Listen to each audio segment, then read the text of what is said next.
มียังเพิ่มเติมอยู่บ่หันเจ้าตอนนี้ยังยังบ่มีอืมยังขาดยังยังขาดหลังคาหลังคาอะลูซิงนี่บ่โดยเออแล้วยังอีกคาแล้วก็ยังไพศาลาไม้พาชลาโดยอ๋อมียังอีกบ่นี่วงประตู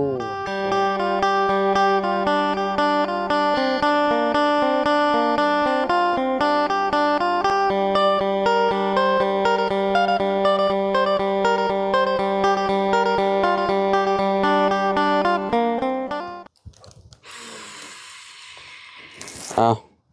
กราบสบายดีและสวัสดีเนาะพี่น้อง FC เบิดสุขุสุกคนพี่น้องเอ้ยเนาะเปิดภาพมาอยู่เฮือนน้องอาเจียงคือเก่าพี่น้องเอ้ยเนาะเมื่อวานนี่บ่ได้เข้ามายามแรงพี่น้องเอ้ยเนาะเข้ามาแต่ยามเช้าพี่น้องเอ้ยเนาะอ่าเข้ามามื้อนี้ก็คือช่างเพิ่นกำลังสิบากเช้าพี่น้องเอ้ยเนาะเฮ็ดหยังอันนี้น้องเฮ็ดลักดอก ฮะเฮ็ดลักไทยอ๋อโดยสเนาะบายดีน้องอาเจืองพี่น้องเอ้ยเนาะอ๋อเฮ็ดหม้องห้อยไฟหม้องหานเลยอืมมันบ่แตกบ่น้องไล่ได้อยู่เนาะผ่านอยู่โอ้ฮ้อนแต่เช้าพี่น้องเอ้ยเนาะอันบ่ได้เช้าแล้ว9 โมงแล้วเนาะอืม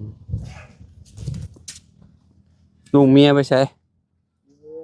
เอ่อนอนบ่ลูกนอนโอ้ภารักเราสินอนช่วง9 โมงตลอดเนาะพี่น้องเราตื่นแต่เช้าเนาะเลยอืมใครดอกดินมันอ่อนซักลงไงอยู่โอ้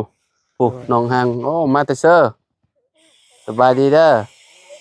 โดยเป็นไงเนาะอ๋อแขวนหลอดไฟหันเนาะมันอ่อนหลายก็ย่านมันนั่นเนาะอืมโอเคฝั่งนี้ทางนายสร้างเอาเนาะ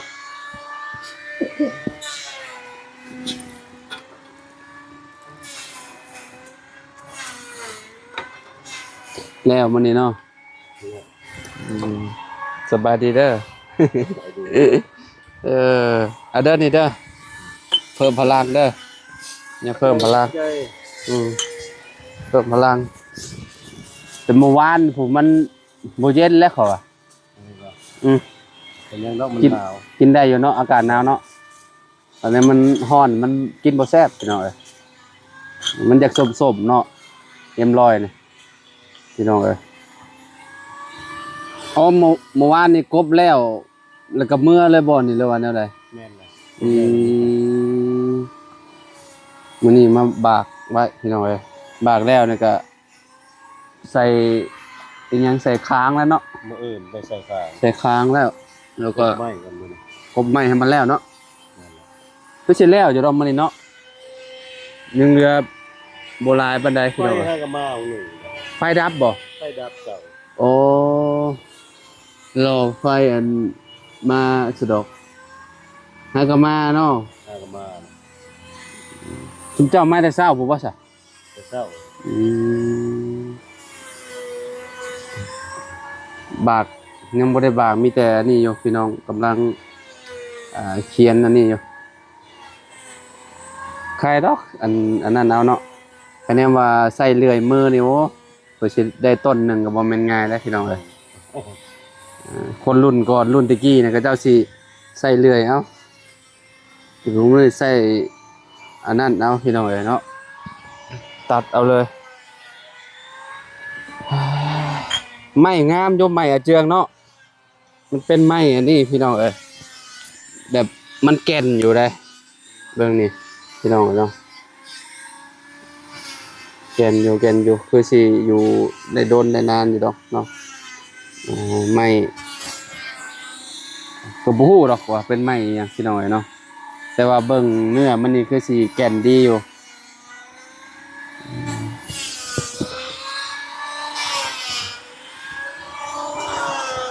เพิ่นก็ทมละเพิ่นว่าเนาะยังบ่ได้มีไผเข้ามาหาเจืองบ่นี่ยังเนาะอืมอืมอืมอืมอืม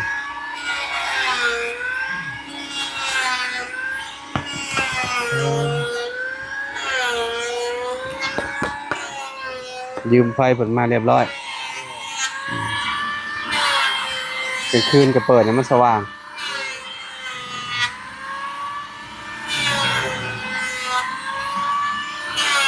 อ๋อ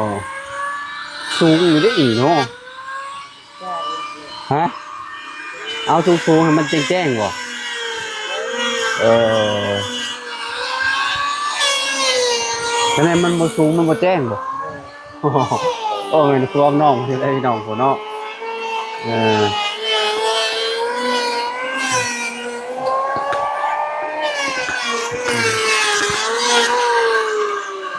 สองคนครบยังไงคือไว้อยู่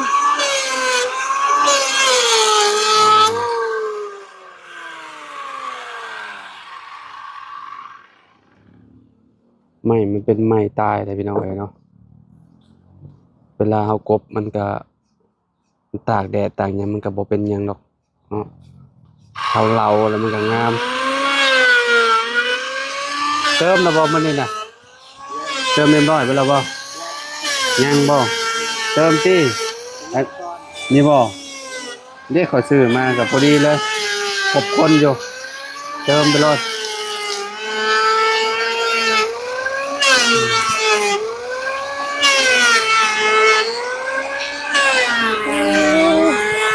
สร้างมีขนาดเลยหน่อยเนาะเคยหาก็จะเห็นลายแล้วบ่ค่อยสังเกตบ่เลยแนวใดบ่ค่อยสังเกตลายแล้วบ่ว่าจะบ่เห็นลายแล้วลายเราแบบคักได้พี่น้องเอ้ยจักจักจะเป็นรุ่นบ่หรือว่าแนวใดโอ้โอ้เสือจักเสือจะมีหยังอีกเรากล้ามใหญ่พี่น้องเอ้ยเนาะคือสิแล้วโยมมื้อนี้น่ะกบใหม่อันนี้ค้างมันจังหน่อยเนาะค้าง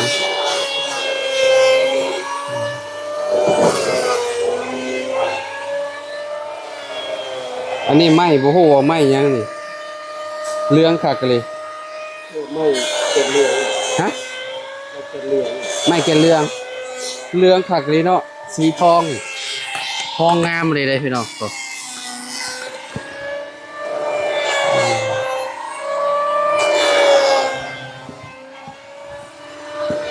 อ๋อ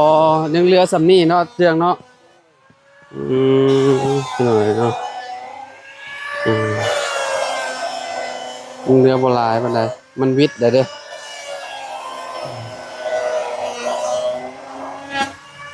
บ่ได้อยู่บ่ได้เศร้าเราก็ได้เนาะทางน้องอาเจืองพี่น้องสร้างเพิ่นก็มื้อนี้ว่าสิเร่งลงมือกบไม้ให้มันแล้วอ่ะเนาะ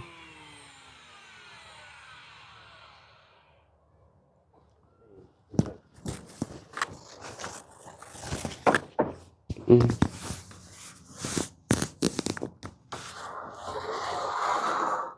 อันนี้ไม้ยังมัน5x10จักเด้อมันลาวไปกบอันนี้ไม้48ตัวนี้พี่น้องเอ้ย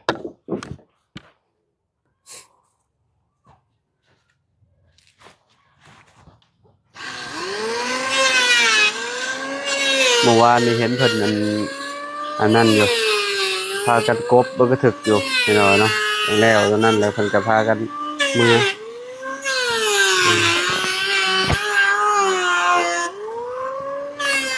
บ่าเป็นหยังแล้วเรียบร้อยนี่ก็สบายแล้ว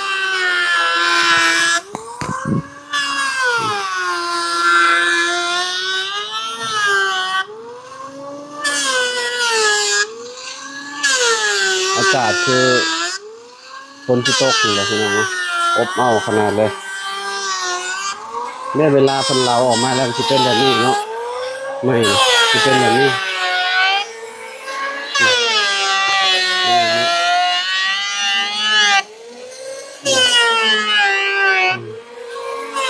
จะทมแต่เมื่อได้สั่งว่าจะทมแต่เมื่อได้ วานนี้ พอเมื่อวานนี่ เออ พอเช้านี่มันอันนั้นเนาะ เออมันเที่ยงแล้ว เพียงเลย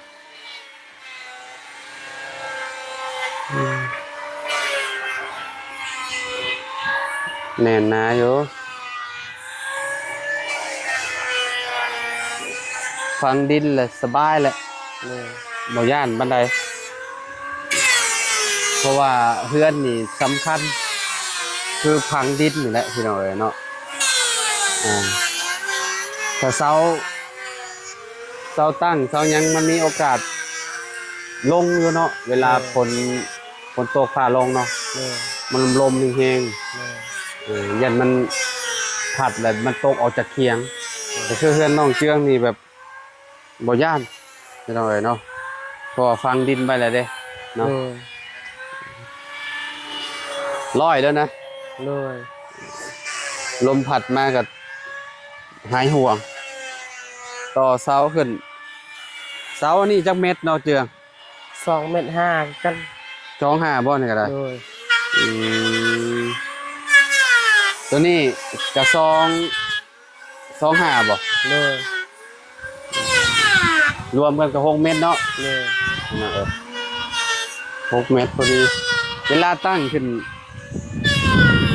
กะเบิ่งนำกันพี่น้องเอ้ยเนาะแต่อันนี่น่ะพอดีเลยเด้เนาะ เลย เพื่อนเพิ่นนี่เวลาเขาเทพื้นอีกขึ้นสำนึงกับวิดหัวเซยแหละพี่น้องเอ้ยโอ้สบาย เลย ฝรั่งยิ่งย่างได้เลย เลย เนาะเวลาเขาเทพื้นให้หยังก็ได้ยังเหลืออยู่ประมาณเม็ดเท่าไรเม็ดปลายพี่น้องเอ้ยเนาะโอ้เสียงดังสนั่นอยู่พี่น้องเอ้ยเนาะกินข้าวแล้วเจือ เลยกินแล้ว ได้หยังกิน กิน ฮะ กินมากระทินจำแก้ว กินมากินจับแจ่วบ่ เลย โอ้สักแล้วสะเนาะเดี๋ยวว่าไป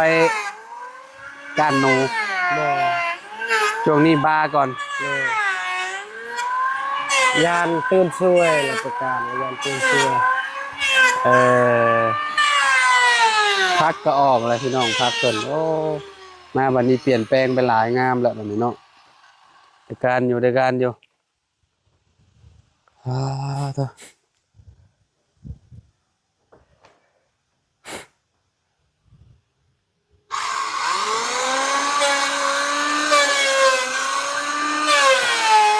สร้างเพิ่นกำลังกบไม้กบตอกอยู่พักน้องเจืองเป็นอะไรพี่น้องเอ้ย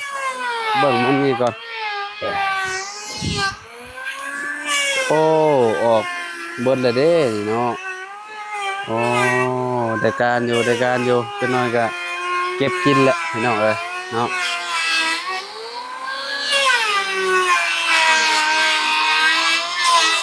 ลุงสอนบ่อยู่เฮือนไหม เลยลาไปข้างส่วน ไปเรียกอะ เลย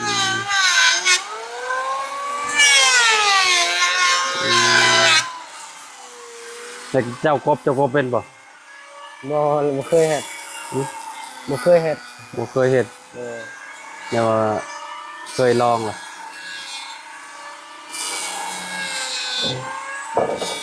เบิ่งนี่คือสิง่ายเนาะ เลย แต่พอไปเฮ็ดก็โอ้ตู้ๆติดๆอยู่เด้พี่น้องเอ้ย เลย เวลาปรับเข้าบ่เข้า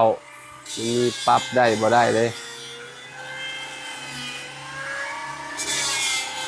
ไฟดับนะบางเช้านี่เดี๋ยวนี้ เมื่อเช้านี่ไฟดับอ่ะ เอาสร้างแล้วว่าไฟดับเลย เลยไฟดับเลย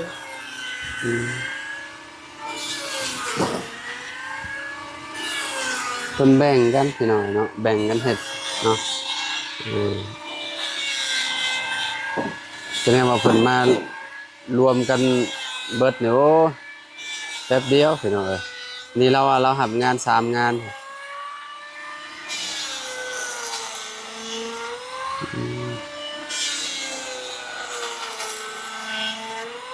กบไม้แล้วเรียบร้อยแล้วก็สบายบัดนี้เนาะมีแต่เอาประกอบใส่อย่างเดียวเนาะ เลย อาหางเป็นอะไรอาหาง ดีแล้ว ดีแล้วบ่ โดย ไปตรวจแล้วบ่คัน ยัง ฮะ ยัง เจ้ากล้าว่าแนวใด จักเลย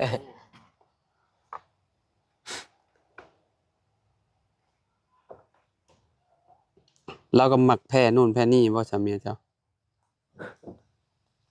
แพ้อยู่บ่ จักเลยมาถามล่ะ เอ้า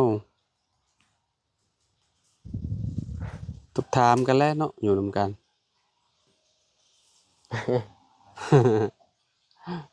น้องอาเจืองพี่น้องเอ้ยเนาะถามเรื่องเมีย เด้งกันนะมาเถอะนี่ว่าลุงขึ้นมาน้ำมูมันมันสิเบิดแล้วตัวนี้ตัวเดียวเลย ครบแล้วก็งามพี่น้องเอ้ยเนาะมักแต่ไม้ตัวนี้แหละสีทองดีเนาะนั่นจังเนาะ โดย งามพี่น้องเอ้ยไม้ลอยเลย อันนี้เอามาใหม่เมื่อวานนี่ละว่านี่ แม่น สิบ่เสียงเพิ่นไปอันนั้นชื่ออยู่นี่เนาะ โดย อยู่หมองหันใกล้ๆนี่ไม้นี่บ่ฮู้ว่าเป็นไม้หยังไม้ย่างบ่จักเขา แม่น เนาะ โดย สีมันสิเป็นแบบนี้นะพี่น้องสีต่างแล้วดอกคันเป็นไม้ย่างขี่มันเจ้าก็เอาไปอันนั้นเนาะใส่อันนั้นแม่น โดยใส่ผัก ใส่ผักใส่หญ้าเนาะ โดย มันกบแล้วเรียบร้อยเอาไปใส่หญ้าใส่หยังคักแล้วเอ้ยเมื่อวานนี่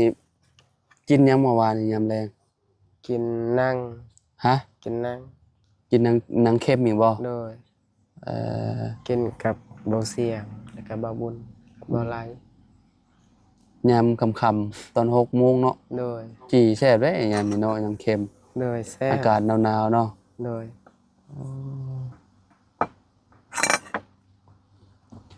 อีกบ่โดนพี่น้องเนาะเฮือนน้องอาเจืองเนาะตอนนี้ก็เป็นรูปเป็นร่างขึ้นมาในระดับหนึ่งแล้วเนาะ โดย มื้ออื่นนี่เพิ่นจะว่าสิจับค้างใส่บ่จักพี่น้องเอ้ยเนาะเพราะว่าเพิ่นลงมือกบไม้ให้มันแล้วก่อนเนาะอันนี้เพิ่นก็ยังบ่ได้บากมีแต่เขียนแบบไว้ซื่อๆบ่ยากดอกใส่ไลเตอร์อันนั้นเลยปาดเอาพี่น้องเนาะมันง่ายกว่ามื้อนี้นะเนาะตะกี้นี่เพิ่นสิได้เฮือนอันน่ะหลังหนึงก็บ่แม่นง่ายเด้ โดย ใส่เลื่อยโอ้ยรุ่นพ่อรุ่นแม่เขานะ โดย ไปเลื่อยไม้แต่ละมือเลื่อยข่อยก็ทันอยู่หยกข่อย โดย หยกเจ้าก็จะบ่ทันดอกทันอยู่บ่ บ่ อืมเลื่อยตัดต้นไม้นี่ต้นไม้สมมุติว่าต้นไม้ใหญ่ๆแบบนี้ตัดลงมาแล้วก็มาบากมาแบบเอากาบอะมันออกเด้ โดย แล้วก็เอาอีหยังทับขี้ฐานไผ่บ่ โดย แล้วก็ใส่เสือกแล้วก็มาดีดพี่น้องเนาะแล้วก็เลื่อยโอ้หยกนั่นธรรมดาบ่ได้มีเครื่องจักรเด้ มือจนพอง ยาก หมดเนาะ แม่นมือนี่โอ้โพงเพลงเบิดข่อยเคยเลื่อยอยู่แต่ว่าข่อยเลื่อยบ่เป็น โดย ลองเลื่อยนำพอซะโอเคซะเนาะเดี๋ยวขอตัวก่อนพี่น้องเนาะมื้อนี้ก็แวะเวียนเข้ามาทางน้องอาเจียงเพิ่นเนาะ โดย มีหยังเพิ่มเติมอยู่บ่หั่นเจ้าตอนนี้ ยังบ่มี อืมยังขาดหยัง ยังขาดหลังคา หลังคาอะลูซิงนี่บ่ โดย เออแล้วยังอีก คาแล้วก็ยังไพศาลา แม่นพาชลา โดย อ๋อมีหยังอีกบ่นี่ วงประตู โอ้พวกบ้านพวกหยังล่ะติ โดย ยังขาดหลายอย่างอยู่ซะเนาะ โดย โอเคซะอ้ายไปก่อนเด้อ โดยส ไป บา จัง ย พอกันใหม่ ดี เนาะโดยสบายดีเด้อพี่น้องเด้อขอบคุณหลายๆเนาะฝากกดไลค์กดแชร์ด้วยเด้อพี่น้อง